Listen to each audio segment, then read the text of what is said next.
Oui, donc Jérôme Bourlet-Lavallée, président depuis peu de la comitaire Seine-Aval.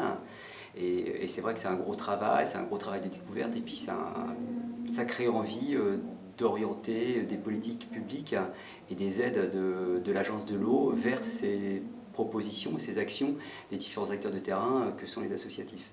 Donc on l'a bien vu aujourd'hui, la nécessité c'est d'être capable d'apporter le soutien financier à des projets d'investissement. C'est ce qui a été débattu longuement ce matin. Cet après-midi, on est en train de voir justement les applications pratiques.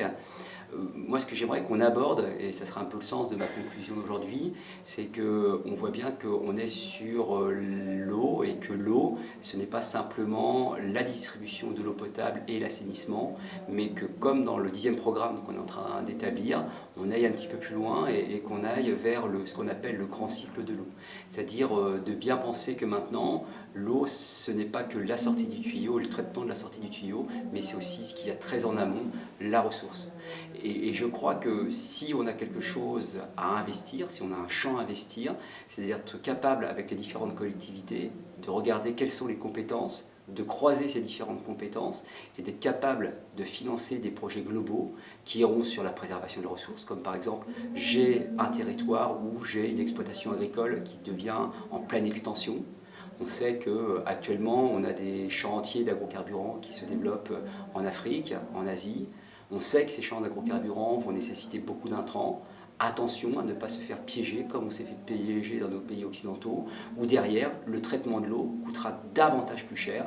Et donc, bilan, on sait que ces populations actuellement ne pourront pas avoir, je dirais, un prix d'accès important de l'eau. Donc, d'avoir une vision qui va permettre à l'utilisateur d'accéder à l'eau. Et ça, c'est tant mieux et c'est très bien. Les Nations Unies nous l'ont rappelé encore en 2010. Mais de voir que l'action en amont, c'est celle-là qui nous permettra d'avoir, je dirais, un accès de l'eau sociale et qu'à l'ensemble de la société, ce droit primordial soit enfin accessible.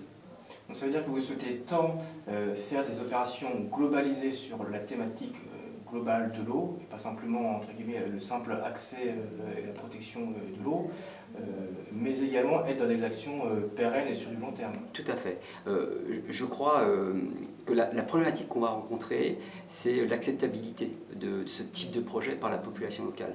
Parce que ça serait vraiment, je dirais, stupide de ma part de ne pas comprendre l'urgence. Les gens actuellement, ils sont dans l'urgence de l'accès à l'eau. Et je crois que notre réponse, elle ne doit pas être basée que sur cette urgence. Si on est dans l'urgence, on aura une réponse pour demain, mais qui ne sera pas pérenne. Et par rapport à votre question, effectivement, il faut laisser en permanence les acteurs locaux le choix de la gestion. C'est aussi un deuxième facteur sur lequel on doit travailler. La plupart du temps, dans les projets qui nous ont été exposés aujourd'hui, on a énormément vu l'investissement, la mise en place.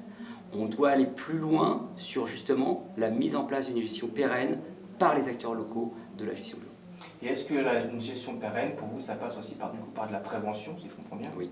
Oui, bien sûr. On trouve bien ici deux mots qui sont pour moi fondamentaux, c'est initier et former.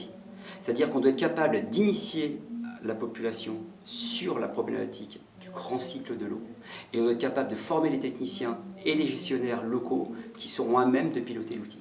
Donc je crois que c'est deux actions qu'on doit vraiment bien avoir en tête et deux actions qu'on doit être capable de formaliser avec tous les acteurs locaux, que ce soit le conseil régional, les deux conseils généraux et les différentes collectivités territoriales, comme la communauté d'agglomération Sénor par exemple, qui nous a proposé un projet assez intéressant ce matin. Très bien, merci beaucoup.